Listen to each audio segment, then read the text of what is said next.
একটা কথা ছোট থেকেই ভীষণ মনের মধ্যে দাগ কাটতো। যে কোনো ঠাকুরের পুজো কি শুধু হাতে ফুল নিয়ে বেলপাতা নিয়ে সুন্দর করে সেজেগুজে অনেকের মধ্যে বসেই দেওয়া যায়? অঞ্জলি মানে কি শুধুই ফুল বেলপাতা, সবার সঙ্গে মন্ত্রোচ্চারণ এবং সেই ফুল বেলপাতা এবং তুলসী পাতা বা অন্যান্য ফুল ঈশ্বরের চরণে অর্পণ করা? আর যারা দূরে আছেন যে কোনো কারণের জন্যেই, যারা সবার সঙ্গে একত্রিত হয়ে ফুল বেলপাতা মালা চন্দনে সুশোভিত করে মা বা ঈশ্বরের পায়ে অঞ্জলি নিবেদন করতে পারছেন না, তাদের অঞ্জলি কি ঈশ্বর গ্রহণ করেন না? করেন, নিশ্চয়ই করেন। আসল অঞ্জলি তো মনের।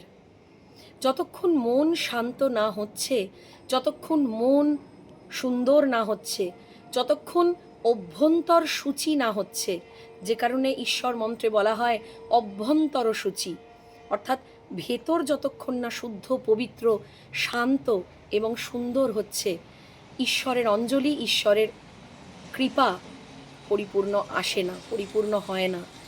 ফলে যারা এবছর সবার সঙ্গে সেজে গুজে সুন্দর করে মায়ের পায়ে এই সরস্বতী পুজোর দিনে অঞ্জলি নিবেদন করতে পারলেন না, তারা যত দূরেই থাকুন না কেন, যে পরিস্থিতিতেই থাকুন না কেন, যদি মন প্রাণ এক করে মন শান্ত করে মনের অকুল প্রার্থনা মাকে জানাতে পারেন, আপনি জানবেন যে পরিস্থিতিতেই আপনি থাকুন না কেন আপনার অঞ্জলি গৃহীত হয়েছে। আপনার ওপর বর্ষিত হবে মা সরস্বতীর এবং ঈশ্বরের অপার কৃপা ও করুণা। তাই একদম মনে দুঃখ করবেন না। আজকে যে যেখানে যে অবস্থায় আছেন, শুধু চেষ্টা করুন মনকে একাগ্র করতে, মনকে শান্ত করতে এবং মনের সমস্ত ধন্যবাদ কৃতজ্ঞতা একত্রিত করে মিলিত করে মায়ের চরণে অঞ্জলি দিন।